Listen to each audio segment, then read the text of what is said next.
Olá pessoal, tudo bem? Daqui a pouquinho estamos começando, estamos esperando entrar o Diogo aqui também. O tema hoje tem uma certa controvérsia, vai ser interessante o debate. Inclusive, eu e o Diogo não concordamos em todos os pontos, então vai ter um final aqui mais entusiasmado. O debate vai ser solto aqui. Ó, o Diogo entrou aqui, deixa eu chamar ele aqui.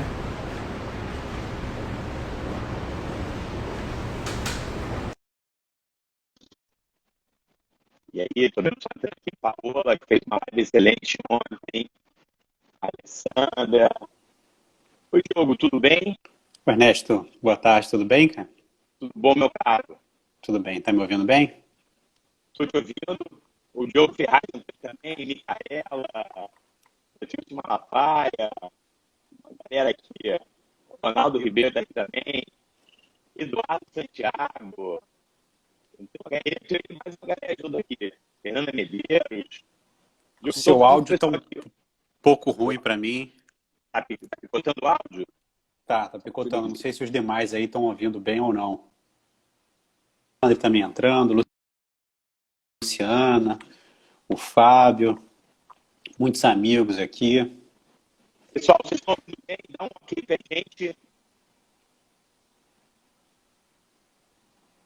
Alexandre, Mariana também, Luciana Ferreira, tem uma galera aqui. Cris entrou também. Ó, o Olha, Diogo Cris Ferraz falou que tá picotando. tá picotando. Eu vou fazer o Carlinhos aí seguinte, também, grande eu vou amigo. botar no quarto dia o meu aqui.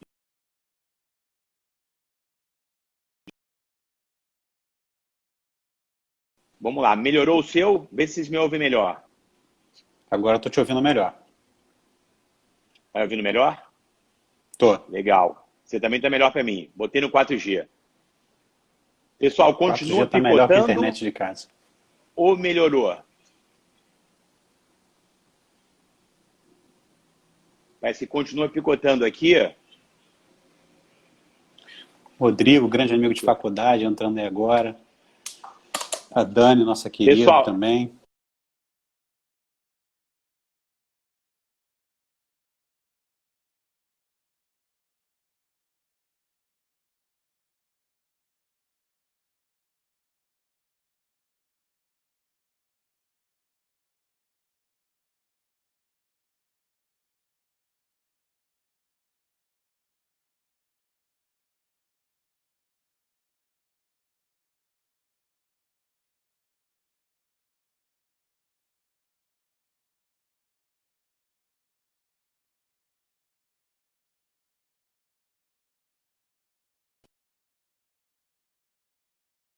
De novo. Pronto, voltou. Tá sem áudio agora, Ernesto. Fala alguma coisa. tá bom. Eu tô aqui. Hoje tá acabando um pouquinho. Vamos lá. Para mim tá claro o seu áudio. O pessoal também tá continuando aqui. Oi, Leonardo, boa tarde. Vi que o Leonardo entrou aí agora também. O teu áudio continua ruim, cara.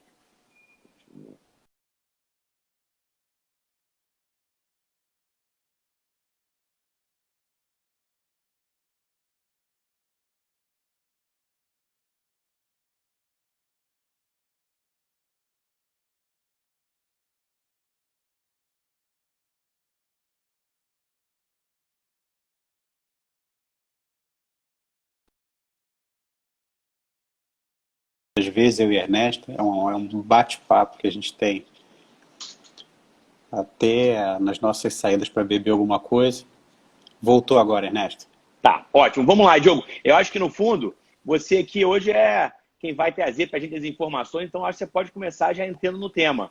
Começar já falando do assunto aqui, tem muita gente curiosa sobre o tema.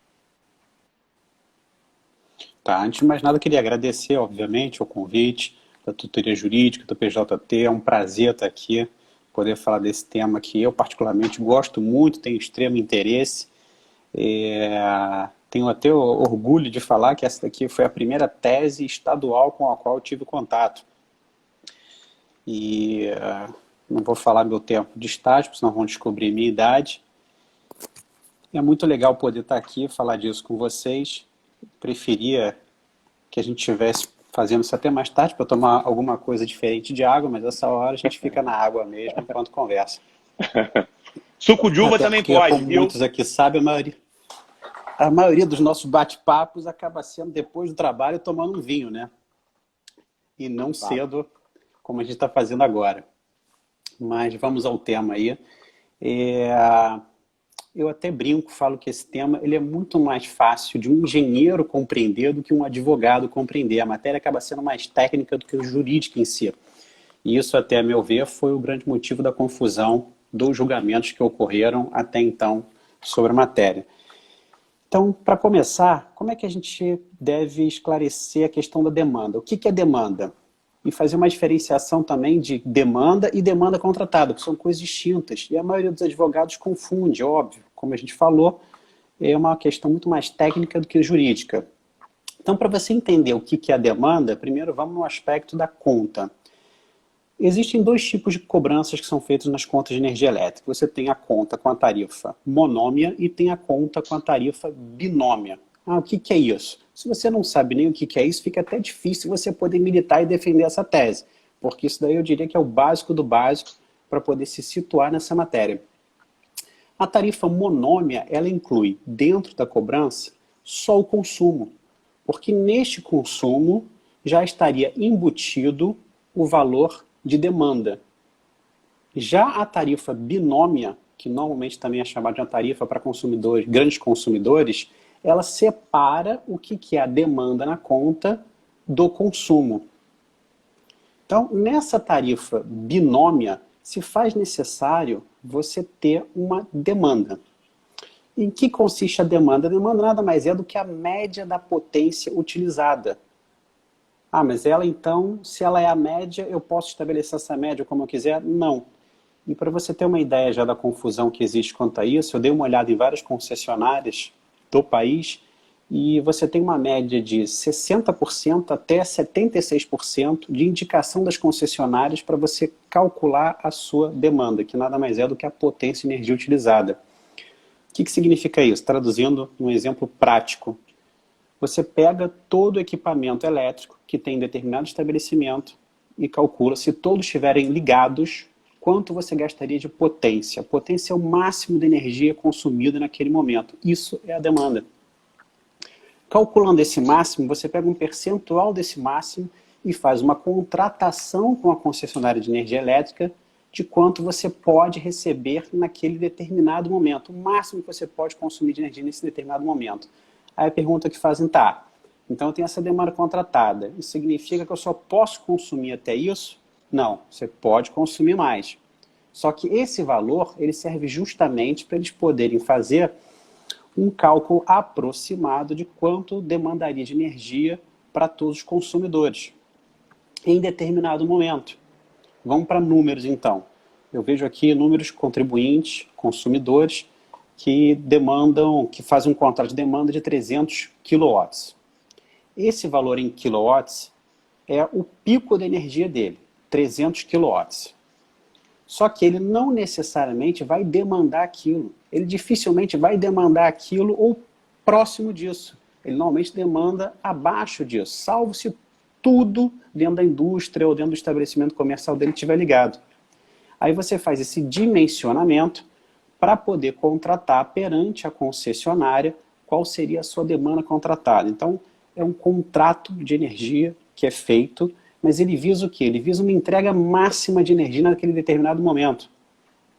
Ele não visa o consumo. O consumo é pago em separado nas contas binômias, como a gente falou há pouco. Excelente, Diogo. O Diogo já é quase um engenheiro elétrico aqui, tu essa explanação perfeita. Eu vou trazer de uma maneira um pouco mais simples aqui, porque eu não tenho tanta capacidade técnica como o Diogo. O que acontece, primeiro, é demanda contratada de potência. Isso é muito importante. Não é demanda contratada de energia, né? Esse é um grande divisor de água. Não é que você encomendou um volume de energia, você está encomendando potência. O que é essa potência? Tá? E aí, o meu ponto de vista, essa potência é aquela infraestrutura que a companhia elétrica coloca para você poder receber uma grande quantidade de energia. Mas é uma infraestrutura que ela coloca. Tem que botar um cabo mais resistente, um cabo mais grosso. Dá um exemplo aqui. Eu lembro quando, pô, eu era garoto, tal, férias, casa de praia, tal, tal, e chegava aquela hora, pô, acabava a praia, todo mundo voltava, todo mundo ia tomar banho ali, né? Aí você ligava o chuveiro elétrico, ligava uns 4 juntos, o que acontecia? A luz caía. Por que a luz caía? Porque aquele disjuntor não dava conta. Aquele disjuntor que tinha ali, ele só aguentava uma potência X. Não é porque consumiu muita energia. É porque, naquele momento, o disjuntor só aguenta 2 chuveiros elétricos, por exemplo. E aí, se ligava os 3 juntos, pum, caía a luz, acabava. Né? Só que é mais rico, tal, não tinha isso, era chuveiro a gás. Minha infância é mais humilde, chuveiro elétrico, tinha isso, acontecia. Verãozão também, todo mundo ligou o ar-condicionado, bum, desligou. O que aconteceu? Caiu o disjuntor. Por quê? Naquele momento, naquele segundo que passou ali, todo mundo junto puxou uma potência muito grande. Isso é o quê? Você paga esse contrato para você garantir que o seu ar-condicionado não vai desligar, o seu chuveiro elétrico não vai cair quando ligar tudo ao mesmo tempo. Uma grande indústria, uma grande fábrica, se ligar todas as máquinas juntas, não vai desligar. Por quê? Porque tem ali uma infraestrutura técnica que vai dar conta de conseguir, ao mesmo tempo, fornecer toda a energia que precisa. Mas não é energia, é a potência. Tá? Uma explicação de leigo aqui, Diogo. Vamos seguir lá. E aí, como é que ficou essa discussão? Como é que foi a discussão que se teve em relação a esse ponto, Diogo? Tá, o que os contribuintes sempre defenderam em relação a isso? Ora, se a energia é uma mercadoria, de acordo com a Constituição e com a própria lei complementar, eu necessito o que para ter incidência do ICMS nesse caso? Eu necessito que essa mercadoria circule. Se não tiver ocorrendo a circulação dessa mercadoria, pode haver incidência do ICMS ou não? Considerando que a demanda contratada é um negócio jurídico formulado com a concessionária de energia elétrica para garantir uma potência naquele instante, não está tendo a circulação nessa questão da demanda. Você só tem a circulação quando você tem um consumo efetivo de energia elétrica. Ou seja, demanda e consumo não se confundem, apesar de estarem relacionados. Com base nessa tese, os contribuintes ingressavam em juízo pedindo que não ocorresse a incidência do ICMS sobre esse valor da demanda contratada de energia elétrica ou demanda de ultrapassagem ou qualquer outra espécie de demanda que fosse embutida na conta.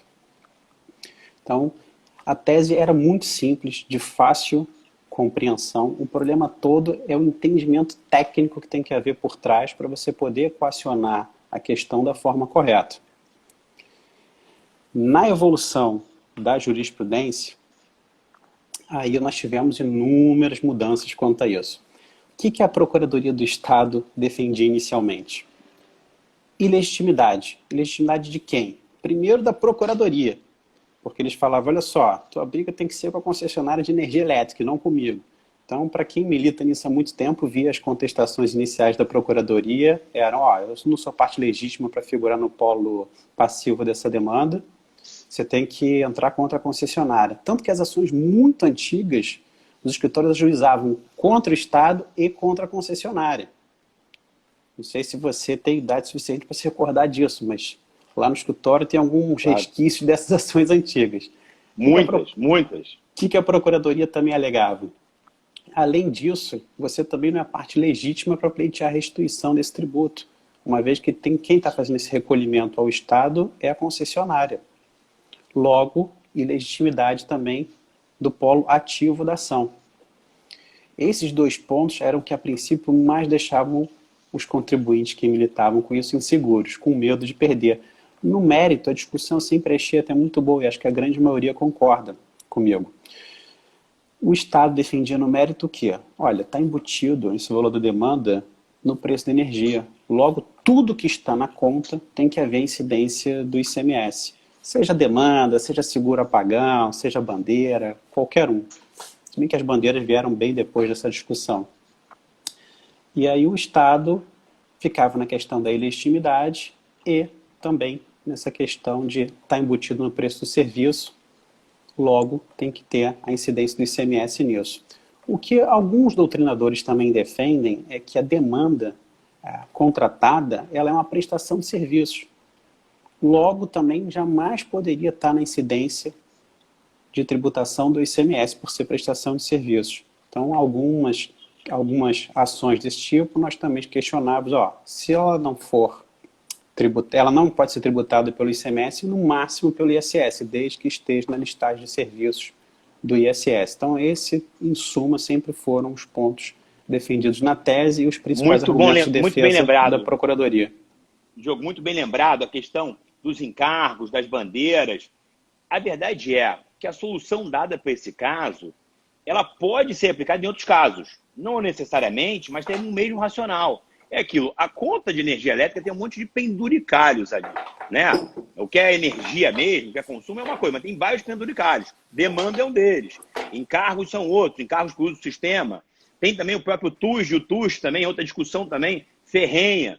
E as bandeiras também foi isso, onde você paga quando tem falta de água nos reservatórios e tal.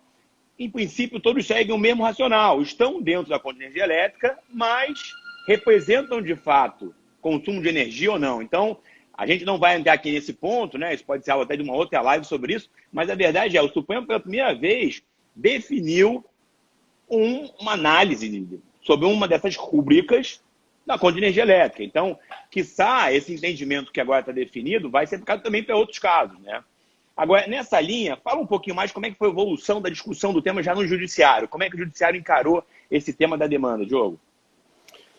Tá.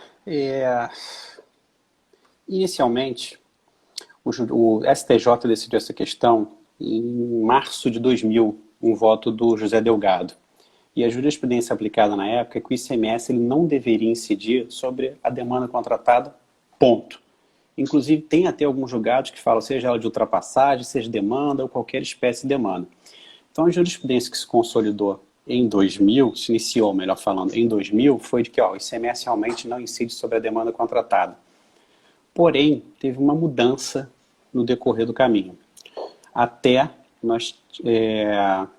sair a súmula até do STJ 391, que já foi em 23/9/2009 sobre o tema. Essa súmula já consolidou, aí eu posso falar que sim, o entendimento de forma um pouco diferente. Ela fala o quê? Olha, o ICMS ele não incide sobre a demanda contratada desde que ela não seja utilizada. Ele incide na proporção do que você demanda de potência. Mas aí a gente entra naquela questão que a gente tanto debateu, Ernesto. Você ganha, mas não leva. Por quê? Se eu contrato, como eu falei no exemplo no início da nossa conversa, 300 kW de potência, eu estou dimensionando que eu vou consumir aquilo ou próximo daquilo. A ideia do consumidor é não ultrapassar a potência que ele contrata, porque senão ele tem uma multa, que é a chamada demanda de ultrapassagem. Então, quando você não consome os 300, você consome sempre perto dos 300. Fica lá nos 290, 280. Nesse entendimento que se consolidou no STJ, com a súmula 391, já é de que se você consome 280 e você contratou 300, você paga o ICMS sobre os 280. Se em determinado momento você demandou uma potência, vou corrigir até minhas palavras, porque consumo é consumo, a demanda é demanda. Então você demanda uma potência de 290 em determinado momento e sua demanda contratada era 300, você vai pagar o ICMS sobre os 290. Então a diferença de não incidência acaba sendo irrisória com base nesse entendimento do STJ consolidado na súmula 391. Porém, nesses 9 anos até a edição da súmula, muita coisa aconteceu. E inúmeros julgados foram com base nesse posicionamento de que o ICMS não deve incidir sobre a demanda. Seja contratada, seja ultrapassagem, seja o que for. Aí tem alguns fatos interessantes aqui. O primeiro deles, eu atribuo muito dessa demora no julgamento do STF em relação a essa matéria à problemática dos processos da Lava Jato, que realmente atravancaram o nosso STF. Não só esse processo demorou muito para ser julgado, como inúmeros outros matéria tributária. Matéria tributária está totalmente deixada de lado pelo STF, tanto que incluíram isso aqui num julgamento virtual e a questão foi muito mal conduzida. Mas se você observar historicamente o que aconteceu aqui, antes da súmula do STJ, um mês antes, a gente teve a repercussão geral conhecida pelo STF. Mas quem reconheceu a repercussão geral foi o Lewandowski. Ele fez isso em agosto de 2009. A súmula do STJ saiu um mês depois, em setembro de 2009. Mas aí vamos mais além, que é muito também do que a gente fala da segurança jurídica. Você tem o reconhecimento de repercussão geral em agosto de 2009. Você tem a súmula do STJ de setembro de 2009. Mas aí a gente vai para julho de 2009 e você ainda tem um voto também da Carmen Lúcia falando que essa discussão não afeta diretamente nada de cunho constitucional, que ela não conhece de um agravo instrumento, quem quiser anotar até o 705-337 de Santa Catarina, no qual, esse foi o mais recente que eu achei antes do Lewandowski reconhecer a repercussão geral, tá? Mas tem outros também. Falando que essa matéria, incidência ou não do ICMS sobre demanda contratada, não afeta diretamente a Constituição. Logo, não é matéria que deve ser conhecida em recurso extraordinário. Matéria infraconstitucional. Você tem inúmeros julgados nesse sentido, quando de repente o Lewandowski resolve, em agosto de 2009, falar, não, eu vou apreciar assim, tem repercussão geral, é matéria constitucional. O Lewandowski fica com esse processo durante anos, até que, como muitos sabem, esse processo acabou indo para o Fachin. Mas o Fachin só recebeu esse processo em julho de 2015, ou seja, praticamente 6 anos depois do Lewandowski ter reconhecido a repercussão geral e ter colocado a questão para ser julgada no STF. E aí, até ser julgado, você observa, ficou com o Fachin por mais 5 anos quase, para ele dar um voto de 8 páginas, como você vai abordar mais à frente, a gente vai bater um papo Diogo, sobre o voto antes dele. de falar do voto e do julgamento supremo, olha que interessante. O primeiro julgamento lá no STJ foi no ano 2000. E o Supremo foi julgar isso agora, no ano 2020. Isso quer dizer, a matéria está nos tribunais superiores há 20 anos. Levou-se 20 anos para vir um julgamento que, em tese, finalizou a questão, né? Ele até tem um embate sobre isso, se acabou ou não acabou, mas 20 anos sobre isso. Isso quer dizer, é um tempo muito grande, né? O STJ analisou a questão já no ano 2000, levou 9 anos para definir como a súmula, aí foi para o Supremo e mais 11 anos para julgar, né? Eu acho que esse é um dos grandes exemplos de como as questões tributárias elas se estendem assim por um prazo muito grande, né? E que é algo muito ruim, porque nesse tempo todo gerou uma insegurança, né? Primeiro é o entendimento, depois foi outro, agora vem um julgado que aparentemente não está tão definido, né? Como é que foi esse julgamento, Diogo? Esse julgamento supremo, que recentemente saiu? Só uma questão, se você parar para pensar friamente, só um momento que esse contribuinte ajuizou essa inicial, pode ter certeza que não foi em 2000, deve ter sido em 98 até subir. E a gente com certeza, ou melhor, provavelmente ainda vai ter embargos, porque a Fazenda deveria embargar desse voto do STF. Contribuinte também. Então você pode colocar aí mais 1, 2 anos para esses embargos serem julgados. Então digamos que a inicial tenha sido de 98, a do primeiro julgamento no STJ. A gente só vai ter isso julgado em definitivo em 2022, está falando de 24 anos. 24 anos para decidir uma matéria tributária. Então a problemática é muito maior do que se imagina. Mas voltando à questão aqui do voto, no voto do Fachin e na decisão do STF em relação ao caso, eu acho que ele não compreendeu bem a matéria. E ele simplesmente, na minha opinião, que a gente até diverge quanto a isso, ele jogou a questão, o STJ já tinha decidido isso, é o que o STJ falou e pronto. Tecnicamente, o voto dele, comparado até com o do Alexandre de Moraes, você tem uma discrepância gigante. O Alexandre de Moraes foi muito mais a fundo no aspecto técnico, apesar de ter votado totalmente contra. Mas o voto do Fachin, a meu ver, remete, o que o STJ tinha decidido está certo e pronto, acabou, é aquilo ali. Ele não chega a dar exemplos de como deveria ser efetivamente essa incidência do ICMS na conta de energia elétrica, o que é demanda especificamente.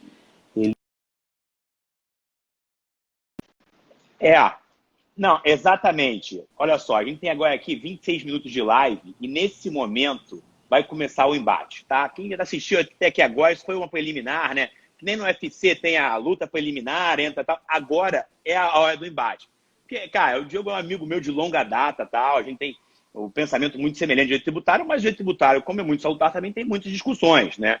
E aqui, inclusive, nesse embate, eu vou ser sincero, eu sou aqui o minoritário, eu tenho uma corrente minoritária, tá? Mas eu, particularmente, acho que esse voto inovou. Tá? Inicialmente, é fato, e eu e o Diogo a gente concorda também, que o voto está confuso. Né? E eu acho que esse é um grande ponto que o PJT sempre traz. Entender bem os julgamentos. Não basta ler ementa, não basta ler enunciado, tem que ler o voto e, no caso, a gente tem que ter um pouco mais além que o voto. Tá? Vamos começar. Qual é a questão? No meu entendimento, o voto que o Fachin trouxe, apesar de confuso e apesar de ele não estar sozinho, também tem que analisar também o voto do Toffoli e mesmo o voto vencido do Alexandre de Moraes, tem um voto também de 2 parágrafos do Marco Aurélio também vencido, mas tem que se analisar isso. Né? O julgamento foi por maioria, né? O Supremo, em tese, assentou um entendimento. O tema foi definido da seguinte forma: a demanda de potência elétrica não é passível, por si só, de tributação via ICMS, porquanto somente integra a base de cálculo desse imposto os valores referentes àquelas operações em que haja efetivo consumo de energia elétrica pelo consumidor. Aí agora eu vou trazer para vocês, não é 1 ou 2 motivos não, são mais de 5 motivos, porque eu acho que, na verdade, a gente tem aqui agora uma decisão que amplia o efeito. Tá? E aí, já corroborando o que o Diogo falou, a prevalecer o entendimento do STJ, o contribuinte ganhou, mas não levou. Tá? Sendo bem sincero, o que acontece? São Paulo, por exemplo, já mudou a lei. São Paulo já tem mais de 2 anos que ele já não cobra o ICMS sobre a diferença da demanda consumida versus a demanda contratada. Tá? E aí, sim, voltando um pouquinho mais no exemplo lá do chuveiro, o que acontece? Né? Aí fui lá naquela minha casa de praia, humilde, a gente percebeu o seguinte: ó, se ligar os 4 chuveiros juntos, cai a luz. O que aconteceu? Imagina que a gente fosse um grande contribuinte, assim, então, olha só, eu vou ver quanto de potência consome os 4 chuveiros, vou somar isso e vou dizer, ó, companhia elétrica, eu quero que você me garanta aqui que se eu ligar 4 chuveiros ao mesmo tempo, não vai cair minha luz. E ela fez isso. O que acontece? Eu uso a casa uma vez por mês. Nessa uma vez por mês, quando dá sol, todo mundo vai pra praia, na volta da praia, liga os chuveiros 4 juntos, dá aquele pico, bati o quê? O pico de potência. Eu atingi aquele pico. O que acontece? Eu tenho que pagar ICMS sobre o total da potência. Mas o meu consumo é baixíssimo. Eu uso um final de semana por mês. O meu vizinho do lado tem só 2 chuveiros, mas mora lá todo dia. E é um cara muito asseado, tal, toma banho todo dia, ele e a mulher, cada um no chuveiro, tal. Consome 10, 20, 30 vezes mais do que eu. O consumo dele é muito mais alto, mas ele paga muito menos. Por que acontece? Por quê? Ou ele não contrata demanda tão alta quanto eu, ou se contrata igual a minha, situação igual, ele não estoura a demanda. Então, não pagaria ICMS sobre a maior parte disso. O que acontece? Delimitado esse ponto, fica claro que demanda é de potência, não é de energia. E aí, alguns argumentos que eu acho que não tem como se entender de se falar em demanda consumida ou não consumida à luz do voto supremo. O voto supremo, tá? O ponto 1 que eu acho é o seguinte: ele, apesar de falar que a demanda por si só, né, e aí quando fala por si só, não é a sua tributação do ICMS, dá a entender, abre o espaço para dizer, mas se a demanda com consumo poder tributar, o que eu entendo é que quando ele tem essa ementa, o por si só é o quê? A demanda não incide ICMS. Porque o ponto principal dessa emenda, da ementa da repercussão geral, é quando ele fala que somente integram a base de cálculo do ICMS os valores referentes àquelas operações que haja efetivo consumo de energia. A operação de demanda, a contratação de demanda, você batendo o pico ou não, não tem a ver com a energia. Ela tem a ver o quê? Com o gasto que você faz naquele momento daquela potência. Ela tem a ver, no meu ponto de vista, muito mais com infraestrutura. E aí, voltamos ao voto supremo. Ponto 1, que eu acho que é importantíssimo. O julgamento do Supremo, ele nega provimento ao recurso ordinário da Fazenda de Santa Catarina. Recurso ordinário esse que é contra um acórdão de segunda instância do Tribunal de Justiça de Santa Catarina, que defere o pleito integralmente do contribuinte para excluir a demanda contratada da base do ICMS. Não a demanda consumida, somente demanda contratada. Então, já temos um ponto aí. E no próprio voto... Segura pagão também, né? Segura pagão também, é verdade. Que não teve recurso sobre isso, não recorreu sobre o segura pagão, mas, de fato, também foi mantido. Isso aí já tem sido julgado favorável a essa parte desde segunda instância. Mas, no Supremo, o Supremo mantém o julgado, ou seja, um julgado que dizia que não incidia sobre demanda como um todo. Tá? E aí você vai dizer, não, mas o que importa é como ele julgou, é o voto. Ok, se a gente tivesse um voto limpo, simples, direto, até tudo bem. Mas que o voto é confuso, eu acho que ninguém discorda disso. Se tem um voto confuso, a gente precisa tentar entender de outros sinais o que de fato está querendo se definir com aquele voto. Tá? Então, esse aí já é um segundo ponto. Então, além de demanda não ser ligada à energia, é algo separado, da mesma forma, o julgamento supremo mantém um acordo de segunda instância integralmente que exclui a demanda como um todo. Terceiro ponto, se analisar o recurso extraordinário da própria Fazenda de Santa Catarina, o recurso extraordinário é baseado em 2 pontos. 2 pontos essenciais. O primeiro, se fere o princípio da isonomia. Por quê? Os contribuintes que pagam os valores baixos, onde a demanda já está embutida no valor, não podem pedir de volta o ICMS sobre esse valor, e os grandes contribuintes poderiam. Para mim, sendo muito sincero, não sei se tem isonomia aí. São contribuintes em situações diferenciadas, valores diferenciados de cobrança e tal. Mas esse é um ponto. Agora, o ponto principal.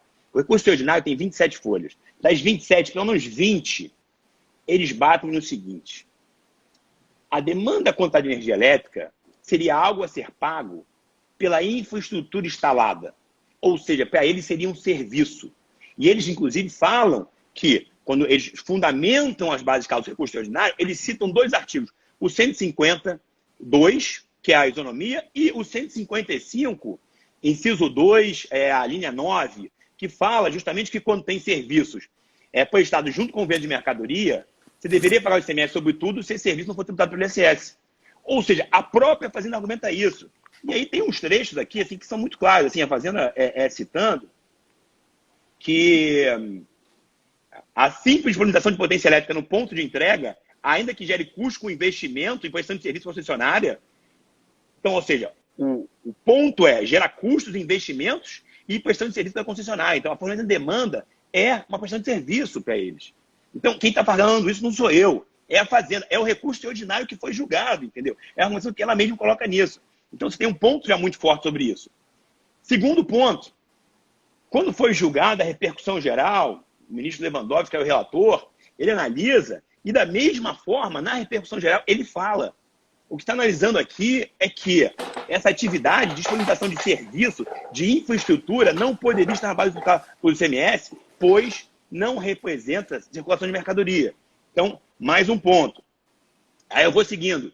O Dias Toffoli, no voto dele, que acompanhou o voto do ministro Fachin, ele traz no próprio voto citações ao julgamento do STJ, que falou que seria só a demanda consumida, mas também a outros julgamentos do próprio STJ anteriores, aonde definia que a demanda como um todo não incidia. Desde o primeiro do José Delgado. Né?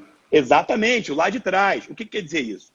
Você cita o julgado do STJ, você cita, mas você cita julgados diferentes. Então, dizer tão somente o Supremo copiou o que o STJ falou e manteve o mesmo julgamento, me parece que é um pouco demais. Acho que tem espaço para discussão aí. Até mesmo porque o Supremo, quando simulou a questão, na verdade, quando definiu o tema da repercussão geral, ele não seguiu da mesma forma que o STJ. E acho que fez bem isso.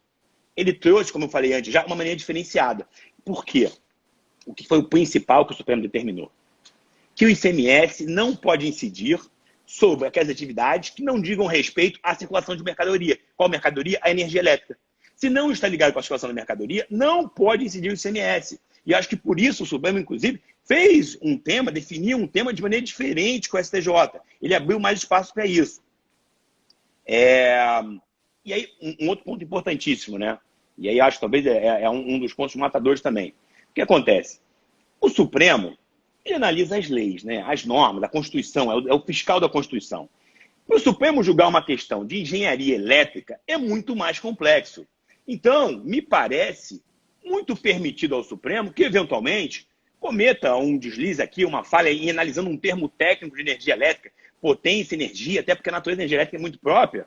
E esse é um ponto, né? O que tem que se apegar ao Supremo é o que ele diz claramente em relação às normas. Ou seja, o ICMS só pode incidir nas operações relativas à circulação de mercadorias, no caso, energia elétrica. E aí tem um ponto muito bom, que é um ponto técnico. Primeiro, na conta de energia elétrica de grandes contribuintes, vem expressamente demanda contratada, e aí o que for lá, consumida, se tem sob demanda e tal, e embaixo tem consumo de energia elétrica. Ou seja, a companhia elétrica já separa o que é consumo do que é demanda. Já tem uma cobrança sobre esse consumo. O consumo é separado, ela própria identifica isso. E aí eu vou mais além. hoje em dia é muito comum as grandes empresas elas estarem no mercado livre. Ou seja, hoje é permitido para as grandes empresas adquirir energia não só da sua distribuidora. Ou seja, quem está no Rio de Janeiro não precisa comprar energia da Light ou da AMPA, pode comprar energia da Bandeirantes, que está lá em São Paulo. Como é que funciona isso? Ela entra no mercado, vê quem tem a melhor oferta, ela faz um contato com a Bandeirantes, quem fornece energia para ela é a Bandeirantes. Ainda assim, ela utiliza a rede da Light. Como é que funciona o pagamento para essa empresa? Ela deixa de pagar a demanda? Ela continua pagando demanda. Mas ela paga a demanda para a Bandeirantes que fornece energia? Não. Com a Bandeirantes, ela pede uma quantidade X de energia, tá? E, inclusive, se ela não consome toda a energia, ela até pode revender isso. Ou seja, isso é energia. Esse é um contrato que tem lá, que ela consome uma parte, que ela pode revender. Mas, além desse pagamento, dessa conta para a Bandeirantes, ela recebe uma conta da Light daqui, sem nada de energia, consumo zerado, porque a Light não pode cobrar nada de energia para ela, mas cobrando o quê? A demanda. Por que é a demanda?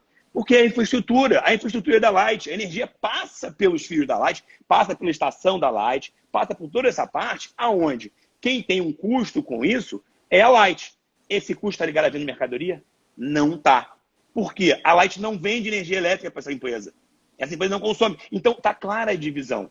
Nesse sentido, a gente tem que interpretar o voto, e mais uma vez, um voto confuso, e de fato cita mesmo a STJ, cita assunto também, mas a gente tem que interpretar o voto de uma maneira que esse voto faça sentido diante de uma realidade física, né? Uma realidade de energia elétrica, uma realidade da engenharia elétrica sobre isso, né? Então não tem como se interpretar de uma maneira diferente, né? Sob pena de, amanhã o Supremo, eventualmente, vou julgar inconstitucional a lei da gravidade. E aí você diz, não, então agora é inconstitucional a lei da gravidade, não posso mais aplicar. É óbvio que não pode, tem que ter limites aonde vai isso, né? E acho que o limite supremo é analisando a Constituição e as leis, né? Então, eu fiz aqui a minha exposição, trouxe os meus argumentos, né? Fui na frente para tomar porrada depois, né? Aquele negócio que nem sustentação oral, né? O advogado tem que sustentar antes, depois vem a fazenda, bate na gente, tal. Fiz aqui e, obviamente, muito aberta a dialética. Eu acho que o objetivo aqui é a gente passar essas duas visões. O Diogo tem os argumentos dele, que eu sei que são muito fortes também.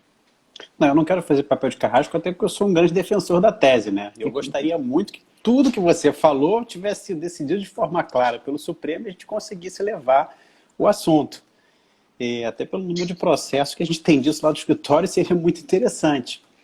Mas até em virtude da evolução da jurisprudência do STJ, principalmente tem um voto do Fux de 2011, que agora eu não me recordo de cabeça, cheguei até a te mandar esse voto quando a gente estava debatendo antes o assunto, que fica muito claro esse entendimento para mim, externado pelo judiciário, de que se você tem uma potência, chegou a bater perto daquela potência ou ela toda, o ICMS tem que incidir sobre aquilo. Óbvio que eles fazem uma tremenda confusão entre o que é consumo, o que é demanda. A demanda é potência, consumo é consumo, e a cobrança é feita de forma distinta mesmo.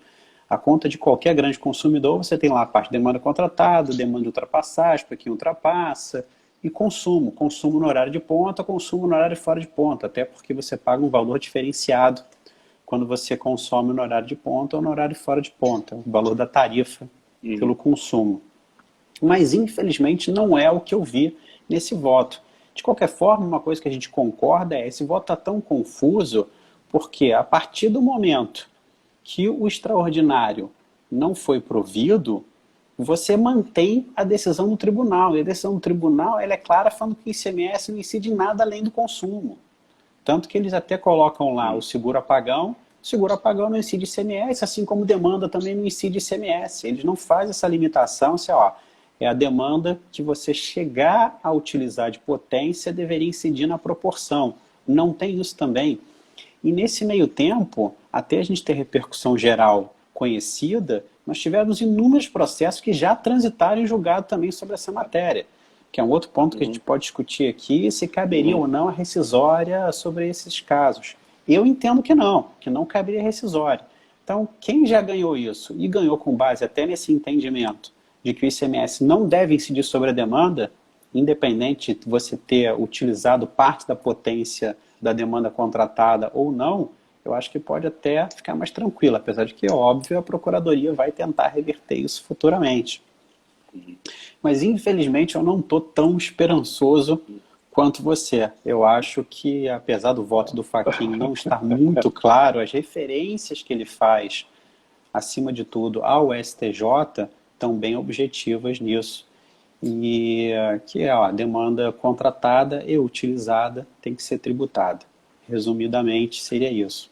A gente tem um imbróglio, e assim, eu acho que a gente concorda muito nisso, que, cara, o voto está confuso. Na verdade, seria necessário embargos, tá? Eu acho que por ambas as partes, porque eu vou dizer, essa confusão, ela leva a interpretações, né? Ainda que de repente a minha corrente seja minoritária, mas existe espaço para isso, né? Então, leva a interpretações e, no fundo, o Supremo não julgar isso é complexo, né? Tipo, eu acho que no fundo deveria talvez definir o tema de uma vez. Sob pena, depois mesmo de 20 anos nos tribunais superiores, a matéria não está resolvida, né? E é interessante porque já tem um processo já que estavam sobrestados e já começaram a andar. O TJDF tem um caso nosso, de um cliente nosso, que ele já mandou para ser julgado. Inclusive, na verdade, já deu uma decisão dizendo que a decisão do tribunal estava de acordo com a linha definida pelo Supremo e que o processo poderia dar prosseguimento, né? Então, e a decisão do tribunal está de acordo com o que você defende ou com o que... A decisão é confusa. A decisão é confusa. A decisão, ela fala em consumida, tá? E a decisão, na verdade, é uma sentença que foi mantida em segunda instância, fala em consumida, mas o dispositivo final dela diz que não pode incidir ICMS sobre algo que não tenha relação com o consumo. E deixa em aberto essa questão. Então, no fundo, a gente talvez continue discutindo isso, sei lá, talvez na hora de executar a cobrança vai precisar ter um perito para definir se teve consumo ou não, como funciona isso. Então, há espaço para isso. Eu acho que a tendência é óbvio que o fisco puxe para o lado dele e diga, não, ó, o que ganhou foi o que deu o STJ, e aí o ganho de tese é mínimo, né? Na verdade, a gente viu em vários casos, sei lá, 100 vezes menor do que o ganho. Muitas vezes fica quase zerado isso, né? Até por uma questão de otimização, as empresas ficam muito próximas do pico de consumo dela, né? Então, elas têm esse controle já, então, na verdade, a questão é complicada.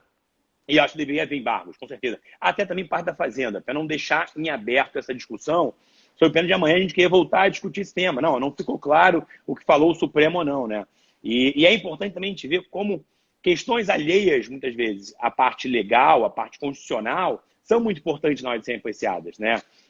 Talvez era um caso onde tem uma definição técnica, né? Alguém definir, tipo, tem aqui ou não tem consumo de energia elétrica na demanda, né? E seja consumido ou não, né? Eu acho que esse seria um ponto importante sobre isso. Eu acho que com certeza fica algo em aberto. Típico caso que eu acho que se o engenheiro fosse lá sustentar, faria um trabalho melhor do que um advogado. Porque como a gente comentou no início da live, a questão acaba sendo muito mais técnica do que jurídica. E nós, com o nosso conhecimento, acabamos ficando muito distante desses aspectos. Um outro ponto também que perguntaram aqui, que eu acho que é interessante a gente mencionar, é sobre a modulação dos efeitos. Tem muita gente preocupada, vai ter modulação dos efeitos ou não vai? A princípio não tem modulação nenhuma. Mas esse é um outro ponto que eu acho que a Procuradoria vai tentar, obviamente, o prejuízo nisso, apesar de ter sido, dependendo da vertente que você adotar desse julgamento, pode ser um prejuízo pequeno ou um prejuízo muito grande para os estados, mas de qualquer forma é prejuízo, porque vão perder as ações, ainda que os valores sejam reduzidos com base nesse entendimento de que o que você contrata e usa, você tem que pagar ICMS. Então, deve ter uns embargos nesse sentido sim, além, obviamente, de esclarecer o julgado, o que, a meu ver, é essencial nesse caso, por ambas as partes. Claro, a prevalecer o entendimento seguido pelo STJ, e imaginar que eu tenho uma súmula já há 10 anos, até sendo muito sincero, acho que talvez a modulação seria desnecessária, né? E se está mantendo o entendimento já afirmado há 10 anos, eu acho que seria até um pouco absurdo. Mas, entendendo que o Supremo aumentou um pouco essa análise, estendeu isso para todo caso onde não tenha consumo de energia, e aí talvez pudesse pensar numa modulação, né? Eu concordo com você, Diogo, nesse ponto aí, é um ponto, e para ser analisado em embargos, né? É uma pena que não tenha se definido isso, até porque, analisando os votos vencidos, tanto Alexandre de Moraes, o Marco Aurélio só cita um pouco, ele vai muito mais próximo do sentido efetivo, do conceito da demanda em si, né? Ele chega muito mais próximo disso. O próprio recurso extraordinário da Fazenda também, ele se aproxima muito mais do conceito técnico sobre isso, né? É uma pena que o Fachin, talvez, seguindo a linha do STJ, confundiu os conceitos, né? E aí eu acho que gera complicação, né? Não, e ele confundiu tanto que toda a doutrina que ele utiliza no voto dele, que é do Carrasa, é totalmente favorável ao pleito dos contribuintes. Que é, olha só, sobre demanda não há circulação, demanda é demanda, é um contrato que você faz para garantir a potência e você paga o ICMS sobre o consumo. Então, quando eu comecei a ler o voto dele, eu fiquei extremamente confuso porque ele cita uma doutrina que parece ser desfavorável com o que ele está decidindo. Uhum. Isso daí daria até mais embasamento para os teus argumentos, no sentido de que, ó, ele decidiu que o ICMS não incide sobre demanda, incide só sobre consumo. Porque Exato. o que o Carrasa defende é isso. Ele cita o Carrasa Aham. durante o voto dele. Sim, várias vezes, né? Várias vezes. Várias vezes, várias vezes. Então, você indo nessa linha, realmente, mas se fosse para ele entender que não incide, aí uma pergunta que eu te faço, se não incide o ICMS sobre a demanda contratada e utilizada, ele estaria mudando o entendimento do STJ. Ele não deveria falar isso expressamente e abordar no voto dele, dando provimento até ao recurso extraordinário, Ernesto? São duas coisas. Não vamos confundir aqui. Né? A argumentação é boa, mas não vamos confundir. A primeira coisa é o seguinte: se ele estendeu, como eu acho que já estendeu, tá? Se ele já estendeu, ou se quiser ser mais claro nisso, ele poderia até falar, tipo, justamente, olha, você está entendendo de tua maneira, eu estou estendendo um pouco mais esse conceito. Tá? Não obrigatoriamente, mas deveria ter feito isso, né? Claramente.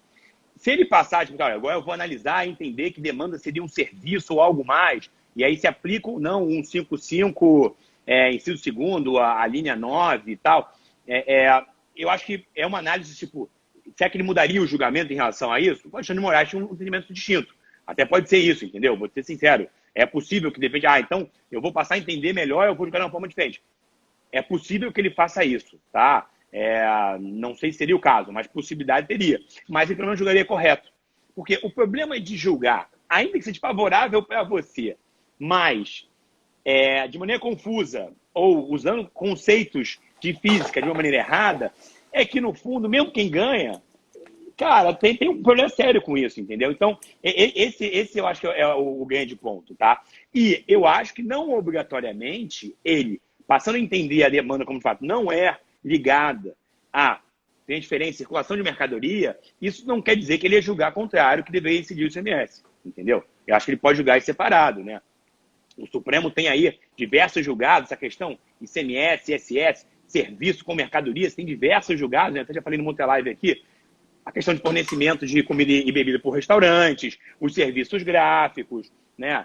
Recentemente está se julgando agora a questão do ISS franquia. Então, existem várias situações onde você tem ali uma mercadoria e um serviço, ou uma outra coisa, um outro contrato, um outro pagamento, uma outra contraprestação por algo que talvez nem seja serviço ali, mas foge do conceito de mercadoria. Então, uma conclusão não leva a outra. Tá? Eu acho que teria espaço a discutir, mas o que eu preferia é ter um julgado claro, né? Até mesmo favorável ao contrário, porque no fundo tem algo agora que vai permanecer dúvida. Né? Inclusive, como é que eu acompanhei muito isso aqui falando do estado do Rio de Janeiro? Na época a gente só tinha 11ª Vara de Fazenda Pública, as sentenças iniciais sobre demanda contratada eram todas no sentido, ICMS não incide sobre demanda, seja ela de qual espécie for. Ótimo. Depois, quando o STJ começou a mudar o entendimento, mas antes da súmula, as sentenças daqui do 11ª já passaram a ser: o ICMS não incide sobre a demanda contratada e não utilizada. Aí a gente já começou a acender a luz amarela. Pô, peraí, está ganhando, mas não está levando muito bem a questão. Só que quando chegava no tribunal, o tribunal, até por a grande maioria das câmaras, não tinha um conhecimento técnico também muito grande, comparado com uma vara especializada, eles acabavam indo numa linha de que o ICMS não incide sobre a demanda de acordo com o que tem decidido o STJ. Se esses processos que estão sobrestados em virtude da repercussão geral, agora, simplesmente transitarem em julgado e for mantido o acórdão está dando inteiro provimento para o meu pedido. E aí na hora de executar... Você vai levar, exatamente, você vai levar. E de repente eu vou entrar com o processo agora, não vou levar. Aí que tem um ponto interessante, alguns estão perguntando aqui qual seria a melhor forma para ajuizar, para rever os valores, né? Aí, vou pontuar aqui, Diogo, você confirma para mim ou não se é o caminho. Cara, não tem, nos estados não tem lei autorizando compensação. Então, tem essa grande discussão se o mandado de segurança poderia autorizar isso, tá? Entendo que não, eu acho que também vai ter que ter uma ação ordinária para você pedir de volta os valores. Você poderia entrar com mandado de segurança para ou depositar, ou suspender os pagamentos futuros em relação a isso, e talvez até um protesto para depois você ajuizar aí uma ordinária pedindo de volta o que você pagou a maior. Mas é muito importante você identificar se pagou de fato a maior ou não e qual linha você vai seguir. Porque a linha que eu estou defendendo, vou ser muito sincero, não é pacífica. Então, entender até como ordinária por si só, é possível que essa linha não prevaleça. Então, há que pensar nessa discussão, né? E acho também que surgirão discussões subsidiárias. Exemplo, o contribuinte do Mercado Livre, aonde são contas separadas, pagamentos separados. Esse contribuinte, mesmo que tenha esse julgamento, pode dizer, olha, o que o Supremo julgou é naquela conta que é conjunta, tal, que tem demanda e energia, o que for tal. A minha conta é separada. A minha obrigação com a distribuidora local é só de demanda. Ali não há de se falar em consumo de energia, porque não tem isso. Eu já pago o ICMS sobre energia na outra conta. Então, acho que pode ter espaço para discussões em separado também. Diogo, eu queria que você complementasse isso, e aí tem um final, a gente tem uma novidade aqui, que a gente vai ver se funciona. O Diogo vai complementar aqui e trazer uma novidade para vocês. Hoje eu aconselharia as pessoas entrarem com declaratório com repetição de indébito também, não sou muito favorável do mandado de segurança, e até que essa questão seja por completo definida pelo STF, porque eu tenho esperanças ainda de que esse julgamento seja bem explicado e que a gente possa até levar a matéria na sua totalidade. Hoje eu entendo, como uma parte dos colegas de profissão, que a gente não ganhou tudo. A gente só ganhou sobre essa diferença. Mas tem esperança de que talvez no embargo isso possa mudar. Então, para quem quiser ajuizar uma ação dessa, é declaratório com repetição de indébito e você vai pedindo todo mesmo. Eu quero que o ICMS não incida sobre tudo que tem lá de demanda, seja de ultrapassagem, seja demanda contratada, qualquer uma. Até que o STF se posicione definitivamente sobre o assunto. Quanto à modulação, eu tenho uma preocupação sim, pelo momento que a gente está vivendo. Tudo hoje é novidade, em virtude dessa problemática da Covid. Então, também não me surpreenderia se o Supremo alegasse nessa ocasião, de forma totalmente diferenciada, que aplicaria uma modulação pela crise econômica que se instaura pela queda de arrecadação dos estados em virtude da Covid. Seria, sim, uma carta tirada da manga, mas que eu não acho impossível também, tá? E então quem ajuizar essas ações talvez tenha esse risco, mas aí é bem uma teoria que não tem tanto amparo, mas não é impossível, digamos assim. Agora, já que você mencionou, a melhor Gente, a definição, novidade aqui na live, hein? Vamos ver se vai funcionar. A melhor definição que a gente pode dar para eu acho que não seriam palavras minhas, mas seriam palavras de uma autoridade pública. Deixa eu colocar aqui. Vamos ver se funciona. Não acho que quem ganhar ou quem perder, nem quem ganhar nem perder, vai ganhar ou perder. Vai todo mundo perder. Excelente, definiu. Essa é a definição do julgamento. Gente, para quem tinha dúvida, achou o assunto complexo e tal, fica a definição do julgamento de uma autoridade pública aí. Porra, tem tanto poder quanto o Supremo aí, definiu isso aí e julgou dessa maneira. Pessoal, quero agradecer muito ao Diogo aqui, agradecer ao PJT, porra, Fábio Fraga, porra, meu irmão que tá aí, todo mundo tá passando as lives. Cara, agradecer a Tutoria Jurídica, fiquem atentos. Todo dia tem live, Tutoria Jurídica, PJT, que tá bombando aqui. Cara, são muitos amigos aqui. Eu não vou ler os nomes, porque eu vou com certeza esquecer de algum nome aqui. Cara, o Diogo tem uma penca de amigos aqui também e tal. Agradecer muito a vocês. Pô, agradecer também, porra, ó, minha namorada aqui, Carolina Fragoso também, que me ajudou. Tem que fazer o jabá aqui também, tributário todo dia. Pessoal, muito obrigado. Obrigado, agradeço a todos também. Até ao pessoal do escritório, que sempre esteve comigo nessa tese aqui, nos processos todos. Tem uma parte aqui assistindo, clientes, amigos, todo mundo, ao PJT, à Tutoria Jurídica, à Micaela, ao Fábio, que é um grande amigo pessoal também. E espero que a gente ainda consiga levar essa tese na linha do que o Ernesto defendeu brilhantemente aqui para vocês. Um abraço, pessoal! Abraço, gente!